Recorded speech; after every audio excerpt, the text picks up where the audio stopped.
Hai, hari ini aku mau share kegiatan aku di hari libur kerja. Jadi kalau misalkan aku libur kerja, seperti yang kalian lihat, aku nemenin ibu aku pergi ke rumah sakit untuk HD. HD itu singkatan dari hemodialisa atau lebih dikenal dengan istilah cuci darah. Apa? Cuci darah? Kok bisa? Kesan pertama orang-orang sekitar pasti kaget kalau dikasih tahu ibuku harus cuci darah. Nah, itu juga terjadi sama aku saat pertama kali dulu kita merasa kaget gitu ya, ngedenger kok harus cuci darah gitu. Karena memang kita nggak tahu cuci darah tuh kegiatannya seperti apa. Tapi seiring berjalannya waktu, aku jadi terbiasa dengan istilah cuci darah.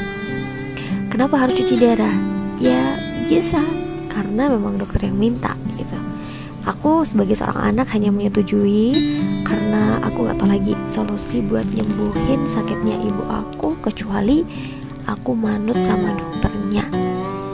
Emang sakitnya apa? Oke, aku kasih tahu ya. Jadi ibu aku itu sakit diabetes yang diiringi juga dengan hipertensi. Kerja jantungnya juga kalau aku lihat dalam memompanya kadang terlalu berat gitu. Jadi aku tuh pernah ngamatin perbedaan degup jantung orang normal, yaitu diri aku sendiri, dengan degup jantungnya ibu aku. Ya emang beda banget gitu. Tapi alhamdulillahnya nih ya, ibu aku tuh semoga aja gak stroke. Mudah-mudahan aja dengan terapi obat dari dokter, ibu aku hipertensinya masih bisa dikontrol. Itu harapan aku.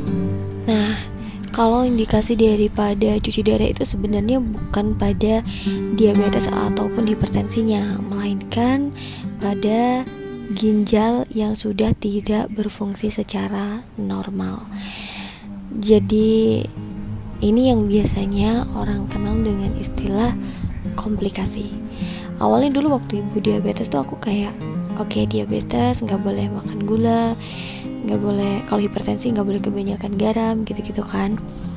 Tapi ternyata ibu aku tuh sampai harus berada pada tahap dimana dia sudah mengalami komplikasi. Awalnya aku nggak kebayang karena dulu kita berjuang untuk gimana caranya menekan biar kadar gulanya bisa turun. Aku sendirian guys,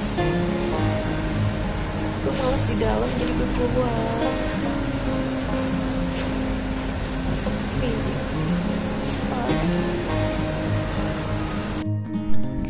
Nah, itu tadi aku lagi nunggu di luar karena emang kalau pas pagi hari tuh dingin banget AC-nya gitu. Aku kebetulan waktu itu nggak pakai kaos kaki, jadi aku nggak kuat untuk berada di dalam ruangan. Jadi aku memilih untuk keluar sambil aku lihat situasi yang ada di luar gitu. Karena ternyata emang banyak juga ya, setiap hari tuh pasti ada orang sakit gitu. Makanya aku bersyukur alhamdulillah aku masih sehat gitu. Oke, nah di sini aku mau kasih tahu juga bahwa penyakit-penyakit seperti hipertensi, jantung, stroke, dan diabetes itu adalah komorbid dari COVID-19. Jadi waktu itu aku sempat khawatir banget, tapi alhamdulillahnya nih ya, ibu itu selama dirawat, alhamdulillahnya tuh negatif COVID-19. Jadi aku melakukan perawatan baik di Jogja maupun di Purworejo. Waktu itu kita perlu ke Jogja karena butuh operasi untuk pengambilan batu empedu dan juga operasi pemasangan avisan. Dan di Purworejo sekarang kita ada, waktu itu ibu aku ngalamin rawat inap, terus itu harus cuci darah gitu kan. Intinya ada kaitannya sama rumah sakit, dan alhamdulillahnya tuh nggak pernah diidentifikasi COVID-19.